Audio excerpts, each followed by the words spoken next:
Good morning students. आज हम अपना हिंदी ग्रामर का चैप्टर 7 पढ़ेंगे जिसका नेम है संज्ञा। संज्ञा किसे कहते हैं, संज्ञा के कितने भेद होते हैं, आज हम वो पढ़ेंगे।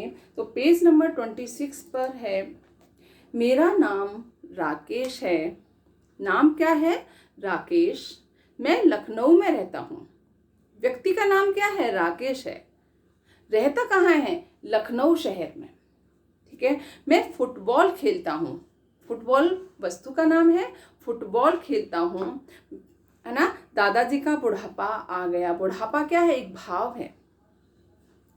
ठीक है। तो किसी व्यक्ति, वस्तु, स्थान, प्राणी या भाव के नाम को क्या कहते हैं? हम संज्ञा कहते हैं। किसी व्यक्ति, संज्ञा की परिभाषा क्या होगी? किसी व्यक्ति,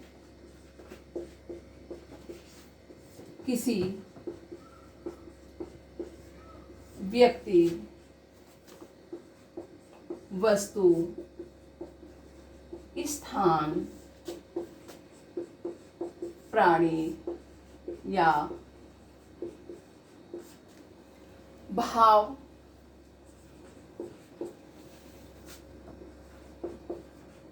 के नाम को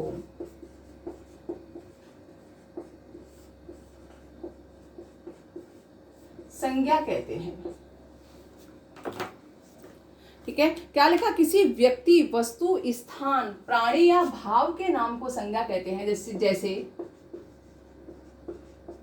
मैंने व्यक्ति का नाम क्या लिखा? यहां राम लिख दिया। चलो, वस्तु का नाम क्या लिखा? पुस्तक। स्थान का नाम मैंने यहां अलवर लिख दिया। प्राणी शेर लिख दिया। और भाव हो गया बचपन। किसी व्यक्ति, वस्तु, स्थान, प्राणी या भाव के नाम को हम क्या कहते हैं? संज्ञा कहते हैं। अब संज्ञा के भेद कितने होते हैं? संज्ञा के मूलतः 3 भेद होते हैं। संज्ञा के मूलतः कितने भेद होते हैं? 3 भेद होते हैं। नंबर 1, व्यक्तिवाचक संज्ञा। नंबर 1 कौन सा होता है? व्यक्तिवाचक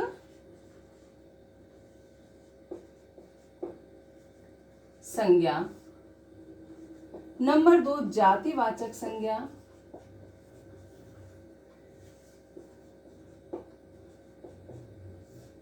और नंबर 3, भाववाचक।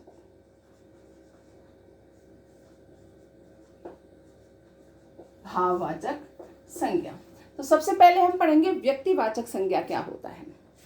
जिन शब्दों से किसी विशेष व्यक्ति, वस्तु, स्थान या प्राणी का बोध हो उसे हम व्यक्तिवाचक संज्ञा कहते हैं। जैसे ताजमहल एक विशेष इमारत है। विशेष इमारत है। ठीक है। और भगत सिंह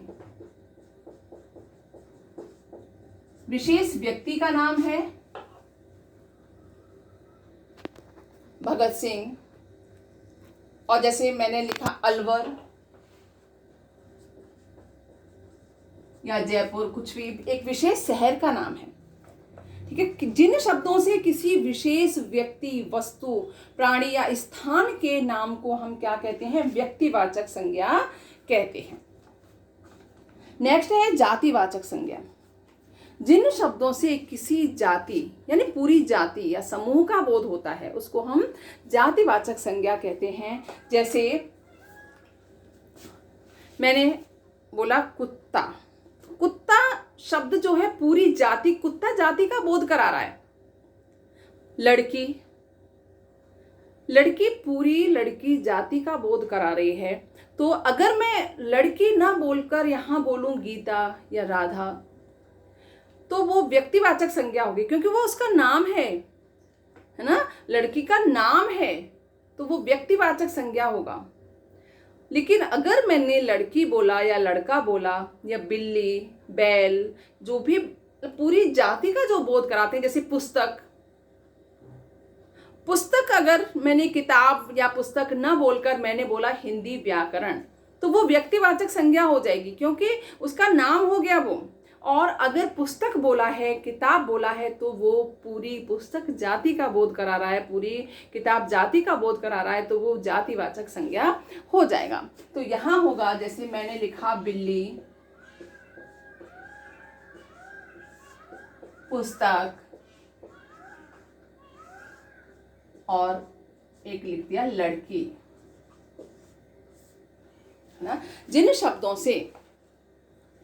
शब्दों से किसी जाति या समूह, यानी पूरी जाति या समूह का बोध होता है, वो जातिवाचक संज्ञा कहलाते हैं। अब है नेक्स्ट भाववाचक संज्ञा।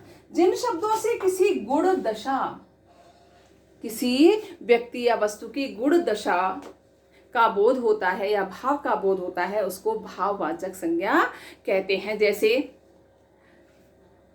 जैसे बचपन, बचपन भाव है, ठीक है। अब फूलों की महक, महक खुशबू, महक भाव है। सुंदरता, लड़की की सुंदरता,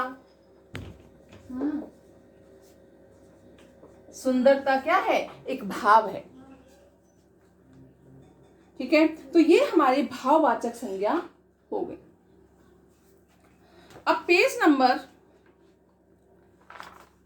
28 पर है, दिए गए प्रश्नों के लिए सही विकल्प पर सही का चिन्ह लगाना है।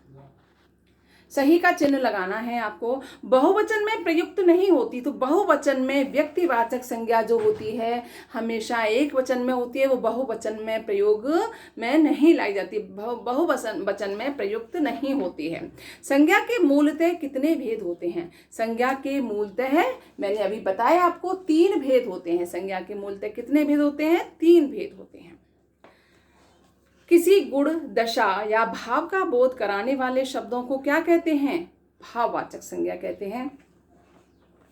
क्वेश्चन नंबर 3 है, निम्नलिखित वाक्यों में संज्ञा शब्द पहचान कर रिक्त स्थानों में लिखिए। क्या है? मोहन फुटबॉल खेलता है। इसमें आपको संज्ञा, जो संज्ञा शब्द हैं उनको छांट कर किस साइड में लिखना है। तो मोहन और फुटबॉल ये संज्ञा शब्द हैं, है ना, नाम है ये। तो नाम सूचक शब्दों को हम क्या कहते हैं? संज्ञा कहते हैं। तो जो भी नाम है वो हमें साइड में लिख देने हैं। लखनऊ अच्छा शहर है। लखनऊ और शहर ये संज्ञा है। आम का पेड़ छायादार है। आम और पेड़ ये संज्ञा है। लड़कियां कक्षा में हैं। लड़कियां और कक्षा। दिल्ली यमुना के किनारे है। दिल्ली और यमुना संज्ञा है। लड़की को भूख और प्यास लगी है। लड़की, भूख और प्यास ये संज्ञा है। मनसुख कमरे में चलता है। मनसुख और कमरे ये आपको लिखना है। बच्चे फल खाते हैं। बच्चे और फल यहाँ संज्ञा है। राघव रोटी खाता है। राघव और रोटी यहाँ संज्ञा शब्द है, ठीक है। नेक्स्ट क्वेश्चन है 4, प्रत्येक के 3-3 उदाहरण लिखिए। दीजिए, हमें किस किस के देने हैं 3-3 उदाहरण? एक व्यक्तिवाचक संज्ञा के 3 उदाहरण देने हैं, जातिवाचक संज्ञा के 3 उदाहरण देने हैं और भाववाचक संज्ञा के हमें 3 उदाहरण देने। 3-3 हमें उदाहरण बताने हैं। व्यक्तिवाचक संज्ञा के उदाहरण, किसी व्यक्ति, वस्तु, स्थान, विशेष का बोध होता है, वहाँ क्या होता है? व्यक्तिवाचक संज्ञा होता है। तो 3, ताजमहल, भगत सिंह, अलवर, 3 लिख दिया, ठीक है। जातिवाचक संज्ञा, जिन शब्दों से पूरी जाति या समूह का बोध होता है वो जातिवाचक संज्ञा कहते हैं। मैंने यहाँ बिल्ली, लड़का, पुस्तक ये 3 लिख दिए उदाहरण। भाववाचक संज्ञा, गुण दशा का बोध होता है जिन शब्दों से, है ना, उनको हम भाववाचक संज्ञा कहते हैं। गुण दशा अथवा भाव का जहाँ बोध होता है, यानी सुंदरता, बचपन, मोटापा, ये हमारे भाववाचक संज्ञा हो गए। तो हमने आज संज्ञा पढ़ा। संज्ञा किसे कहते हैं, एक बार फिर से रिवाइज कर लेते हैं। किसी व्यक्ति, वस्तु, स्थान, प्राणी या भाव के नाम को संज्ञा कहते हैं। संज्ञा के कितने भेद होते हैं, संज्ञा के मूलतः कितने भेद होते हैं, 3 भेद होते हैं। व्यक्तिवाचक संज्ञा, जातिवाचक संज्ञा और भाववाचक संज्ञा। ओके।